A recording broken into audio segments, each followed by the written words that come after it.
السلام علیکم Umar and very good morning to you. Umar, سب سے پہلے تو مجھے بتائیں یہ واقعہ کیا تھا جن ناظرین نے ہمیں ابھی جوائن کیا جن کو اس حوالے سے علم نہیں ہے. دیکھیں مدیحہ, بہت شکریہ پروگرام میں شامل کرنے کے لیے. 5 اپریل کو دوپہر کے 3 بجے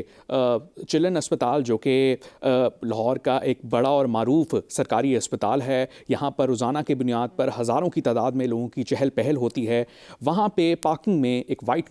کلر کی گاڑی ہے جس کے اندر ایک ڈیڈ باڈی ملتی ہے, جس کے بعد چونکہ وہاں سے تعفن اٹھنا شروع ہوتا ہے اور لوگوں کو یہ احساس ہوتا ہے کہ یہاں پہ کوئی چیز جو ہے وہ اس کی موت ہو گئی ہے اور اس کی سمیل آ رہی ہے, جس کے بعد وہاں پہ لوگ تلاش کرتے ہیں, سیکیورٹی گارڈز تلاش کرتے ہیں, جس کے بعد اس گاڑی تک پہنچنے کے بعد دیکھا جاتا ہے کہ ایک ڈیڈ باڈی اس کے اندر پائی گئی ہے. پولیس وہاں پر آ جاتی ہے, وہاں پر فورینزک شروع ہو جاتا ہے, باڈی سے ریلیٹڈ جو بھی تفتیش ہے تو شروع ہو جاتی ہے, جس کے بعد یہ بات سامنے آتی ہے کہ جو شخص ہیں یہ چلن اسپتال کے ہی ڈاکٹر ہیں, ڈاکٹر احمد لطیف, جو کہ اسپتال کے ہیمیٹولوجی ڈپارٹمنٹ کے اندر کام کرتے ہیں, بلڈ بینک کے وہ انچارج بھی ہیں, اور ان کی ڈیتھ ہو گئی ہے. اب یہ ڈیتھ ہوئی کب, یہ بہت اہم سوال تھا. جس ٹائم ظاہر ہے فورینزکس کے ایکسپرٹس آئے تو انہوں نے شروع میں یہ لگا کہ یہ شاید لاش 1 سے 2 روز پرانی ہے, 2 سے 3 روز پرانی بھی ہو سکتی ہے. مگر پھر جب تمام تر فوٹیجز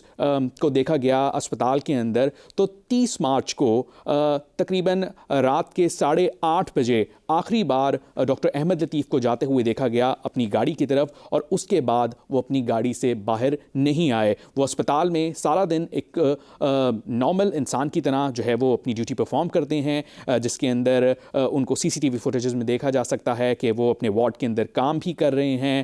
وہ دوپہر کے ٹائم کینٹین پہ بھی ہیں, اس کے علاوہ وہ پیشنٹس کو بھی جو ہے وہ مختلف انداز میں چیک کر رہے ہیں. اور اس کے بعد جب وہ اپنی گاڑی میں جاتے ہیں تو اس 8:30 بجے 30 مارچ کے بعد سے لے کر جو 5 اپریل کو جب ان کی باڈی ملتی ہے تو تب تک اس دوران انہیں کسی نے بھی وہاں پر نہیں دیکھا. اس کے علاوہ ظاہر ہے جب پولیس تفتیش کا آغاز کرتی ہے تو اس میں یہ بھی بات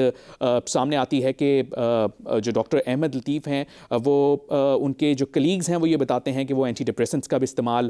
کر رہے تھے اور وہ ذہنی دباؤ کا بھی شکار تھے. اور اس کے علاوہ تقریباً 1 سال پہلے انہوں نے جو پسند کی شادی. ابھی دانیال میں تو یہ حیران ہو رہی ہوں, آپ نے بولا کہ وہ بلڈ بینک کے انچارج بھی تھے, ہیمیٹولوجی ڈپارٹمنٹ کے وہ کو ہیڈ کر رہے تھے. تو چلڈرن ہاسپٹل ہے جو کہ ہم سب لوگ جانتے ہیں جو لاہور کے, کیونکہ بڑا ایک بزی ہاسپٹل ہے, تو کسی نے ان کے ڈپارٹمنٹ سے بھی کسی نے مطلب 100 ایسے کام ہوتے ہیں کہ جن پہ آپ کو اپروول لینی ہوتی ہے جو انچارج ہوتا ہے اس کی, تو کسی نے ان کو اپروچ کرنے کی کوشش نہیں کی, پھر کسی نے اپروچ کرنے کی کوشش کی اور بعد میں ان کی کولیگ سر کیا کہتے ہیں کہ جی ہم نے ان کو کال کی تھی, نہیں کال ملی, اور اس کے بعد انہوں نے کہا اوکے ٹھیک ہے کہیں بزی ہو گئے ہوں گے. ان کا کیا کہنا ہے ویسے؟ دیکھیں مدیحہ, بالکل یہ جو اس تمام تر جو یہ واقعہ ہے اس کی سب سے حیران کن پہلو یہ ہے کہ اتنے دن تک ایک شخص جو ہے وہ روزانہ آتا ہے اپنی ورک پلیس کے اوپر اور وہ اب نہیں آ رہا, وہ غائب ہے 3-4 روز سے, مگر کوئی بھی جو ہے وہ اتنا انٹرسٹ نہیں لے رہا کہ وہ آخر شخص کہاں گیا ہے. سو یہ سب سے اہم پہلو ہے. اب چونکہ جب ظاہر ہے وہ اس دنیا میں نہیں ہے تو اس کے بعد پولیس نے تفتیش کی تو ان کے کلیگز نے بتایا کہ وہ اینٹی ڈپریسنٹس کا استعمال کر رہے تھے, یا وہ ذہنی دباؤ کا شکار تھے, یا ہم نے ایک دوسرے سے پوچھا, ان کے موبائل فون پہ فون کیا, لیکن اس تمام تر ڈیوریشن کے دوران جو ہے وہ نہ تو کوئی پولیس کو رپورٹ کی گئی, نہ ہی جو ہے وہ ہاسپٹل کی جو ایڈمنسٹریشن ہے اس کے مطابق ہمیں کسی نے بتایا کہ وہاں پہ جو ڈاکٹر ہیں وہ اپنی ڈیوٹی سے غیر حاضر ہیں. سو یہ تو ایک میٹر ظاہر ہے کلیگز کے اینڈ پہ پایا جاتا ہے کہ کسی نے بھی پتہ نہیں کیا کہ ایک شخص جو روزانہ کی بنیاد پہ ڈیوٹی پہ آ رہا ہے وہ کہاں. سمجھ میں آتی ہے کہ کلیگز نے کہا چلے بزی ہوگا, ہم نہیں پیچھے بھاگتے ان کے. کیا ڈاکٹر احمد لطیف کے والدین حیات ہیں, ان کے بہن بھائی ہیں, کیا وہ اسی شہر میں رہتے تھے؟ انہوں نے بھی نہیں پتہ کرنے کی کوشش کی کہ ہمارا بچہ کدھر ہے یا بیٹا گھر نہیں آیا؟ بالکل مدیحہ, ان کی جو فیملی ہے وہ لاہور کے اندر ہی رہائش پذیر ہے. کینال ویو سوسائٹی ہے لاہور کے اندر جہاں پہ وہ رہائش پذیر تھے ڈاکٹر احمد لطیف, اور ان کی فیملی کا یہ موقف ہے کہ انہوں نے جو ہے وہ پتہ کرنے کی کوشش کی تھی اور لوگوں سے پوچھا تھا کہ جو ہے وہ ہم نے ابھی تک کوئی رابطہ نہیں ہوا اور اس کو دیکھا نہیں ہے. لیکن اس کے باوجود ظاہر ہے پولیس جو ہے وہ اس میٹر کے اوپر تفتیش کر رہی ہے, لیکن ان کی فیملی جو ہے اس کا یہی خیال ہے کہ ان کی جو کاز آف ڈیتھ ہے وہ نیچرلی ہی ہے، کیونکہ پولیس نے جب ساری انویسٹیگیشن کی تھی تو جب پوسٹ مارٹم بھی ہوا تو تمام تر پہلوؤں کو دیکھتے ہوئے اس بات کا تو اندازہ لگا لیا تھا کہ ان کا مرڈر نہیں ہوا، یہ ایک نیچرل ڈیتھ ہے. اب اس کے اندر یہ دیکھا جا رہا ہے کہ عمر چلے وہ تو چلے مان لیں نیچرل ڈیتھ ہے ان کی، لیکن بات تو یہ نا کہ جب رویوں کی موت ہو جائے کہ آپ بچے کے پیچھے آ نہیں رہے، آپ دیکھ نہیں رہے کہ آپ کا بیٹا 4-5 دن سے آپ کے ساتھ اس کو کوئی رابطہ ہی بحال نہیں ہو رہا. تو خیر میں بس کوئکلی جاننا چاہوں گی کہ ان کا اس پہ کیا رد عمل تھا کہ کسی نے اپروچ کرنے کی کوشش کیوں نہیں کی؟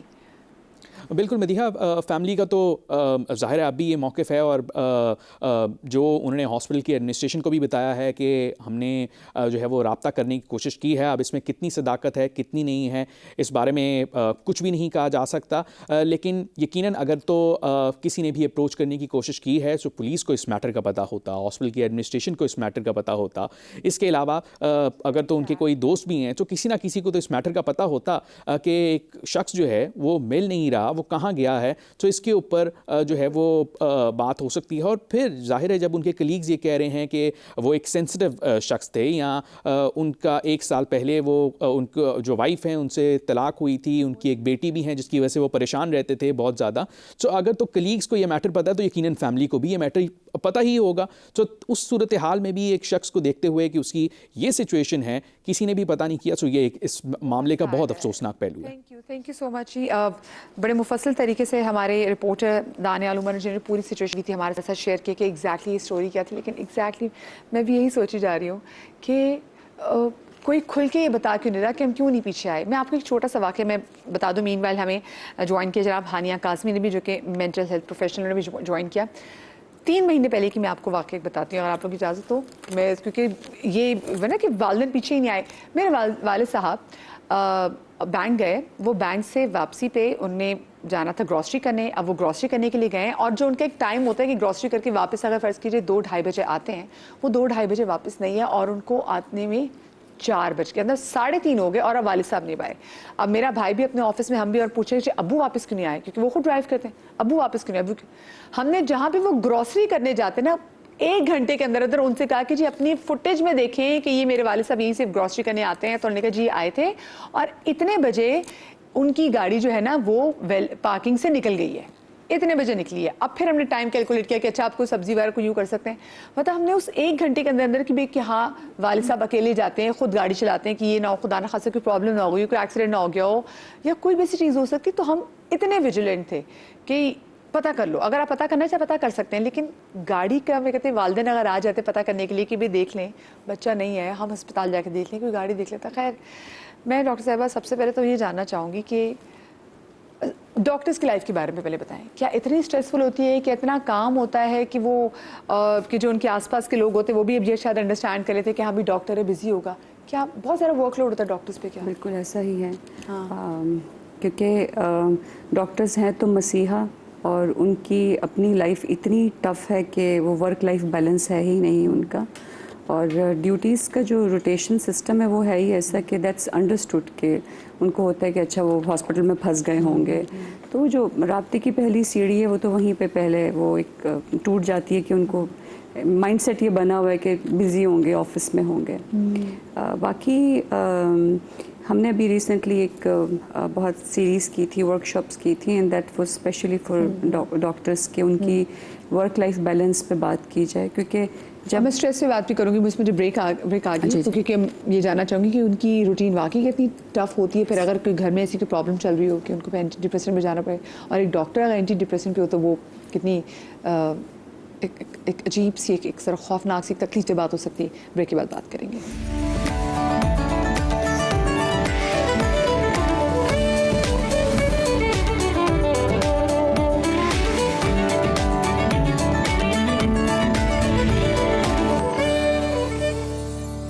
Welcome back after the break. اور آج کے شو میں ہم یہ بات کر رہے ہیں کہ تنہائی اتنی زیادہ کیوں بڑھتی چلی جا رہی ہے اور کیوں ہمارے رشتے ہم سے ایسے کٹ آف ہو جاتے ہیں کہ اگر ہم مر بھی جائیں تو ہمیں دنوں، ہفتوں، مہینوں کوئی پوچھنے والا نہیں ہوتا. اور پھر وہی بات ہے کہ جب کبھی انویسٹیگیشن ہوتی تعاون میں تو ابھی بھی سوچتی ہے کہ پتہ نہیں کہیں کراچی میں اور ایسی ہے، اور کراچی کیا پورے پاکستان میں، دنیا میں ایسی بہت سارے لوگ ہوں گے اور پتہ نہیں اللہ نہ کرے ایسے جو اکیلے اس وقت ہوں گے اور ان کو بھی خوف ہے کہ ان کو پیچھے اگر ان کو کچھ ہو جائے تو کوئی آنے والا نہیں ہوگا. ڈاکٹر کلثوم, میں آپ سے بریک پر جانے سے پہلے بات کر رہی تھی ڈاکٹرز کی روٹینز کے حوالے سے. ڈاکٹرس کی جو روٹین ہے نا وہ بہت ہی ٹف ہے, اس لیے کہ جو ورکنگ آورز ہیں ہاسپٹل کے, آپ انڈر ٹریننگ بھی, اگر آپ کسی جگہ پہ آپ بن بھی گئے ہیں, ڈاکٹر سرٹیفائڈ ہو گئے ہیں, تب بھی جو ڈیوٹی آورز ہیں وہ بہت زیادہ 12 گھنٹے, کبھی کبھی 24 گھنٹے بھی ہوتے ہیں پورا اور دن. چونکہ تنخواہیں تھوڑی سی کم ہوتی ہیں and to meet the ends, تو بہت سارے لوگ پرائیویٹ پریکٹس پہ بھی کر رہے ہوتے ہیں, تو سمجھے مشین کی طرح ایک جگہ سے دوسری جگہ وہ بھاگ رہے ہیں. اگر ایک انسان کو یہی ذہن میں ہے کہ میں نے اس جگہ بس پہنچنا ہے, اور جو آج کل اوور آل ایک جو ٹینشن ہے, معاشی بھی ٹینشن ہے سب چیزوں کی, تو وہ آپ کا سب سے پہلے مائنڈ اینڈ باڈی کوآرڈینیشن کی اگر آپ بات کریں تو جب جسم تھکنا شروع ہوتا ہے, نیند کی کمی, آپ کا کسی سے رابطے میں بھی نہیں ہے, تو ظاہر ذہنی دباؤ تو ہوگا. تو برن آؤٹ سے سٹارٹ ہوتا ہے پہلے, اور اگر وہی والا سائن ہے کہ جو ہلکی ہلکی سی اسمیل نکل رہی ہے, بھاپ نکل رہی ہے چولہے سے, چائے پک رہی ہو بھاپ نکل رہی ہے, تو اگر آپ اس وقت نہ رکے تو اس وقت آپ کو پھر سٹریس ڈس آرڈر یعنی دباؤ کی بیماری ہونا شروع ہو جاتی ہے, اور اس کے بعد تو پھر آپ کو نفسیاتی مسائل میں جانے میں کوئی ٹائم ہی نہیں لگتا. اسپیشلی اس واقعے سے ریلیٹڈ کہ یہ تو ایک نارمل ڈاکٹر کی روٹین ہے, اللہ نہ کرے اگر اس میں آپ کے ساتھ کوئی بڑا سانحہ ہو جائے, کسی کی موت ہو جائے آپ کی فیملی میں, یا آپ کے ساتھ خود ایک یہ جو مسئلہ ہوا تھا ڈیورس کا, تو یہ بذات خود ایک بہت بڑا واقعہ ہے آپ کے برین کو صدمہ دینے میں, دماغ کو صدمہ دینے میں. تو اس سے واپس آنے میں اب تو جو ہے نا وہ 6 مہینے سے 1 سال لگتے ہیں کہ اس صدمے کو آپ برداشت کر پائیں. اسپیشلی جہاں جدائی ہوتی ہے, سپریشن ہوتی ہے, اب تو بہت ریکمنڈیشن ہے کہ اس کو پراپر علاج کیا جائے. جہاں دوا کی ضرورت ہے دوا دیں, نہیں تو تھیراپی کریں, بات چیت کریں, کیونکہ آپ شاید خود اس مشکل ٹائم سے نکلنے کے اہل نہیں ہیں. تو جب آپ سب چیزیں اپنے ہی اندر وہ غم پیتے جائیں گے, تو اس ینگ ایج میں تو بہت کچھ ہو سکتا ہے. آپ خود سے دوائی بھی کوئی کھا سکتے ہیں, خودکشی بھی کر سکتے ہیں, اور آپ کو ہارٹ اٹیک بھی ہو سکتا ہے. اور ڈاکٹر صاحب جہاں پہ میں دیکھتی ہوں کہ آپ کی روٹین اتنی زیادہ ٹف ہوتی ہے کہ آپ مسلسل کام کر رہے ہوتے ہیں, وہاں پہ آف کورس ایک تو آپ کا اور آپ کے دوستوں اور اپنی فیملی کے درمیان بھی ایک گیپ تو آ جاتا ہے, اور پھر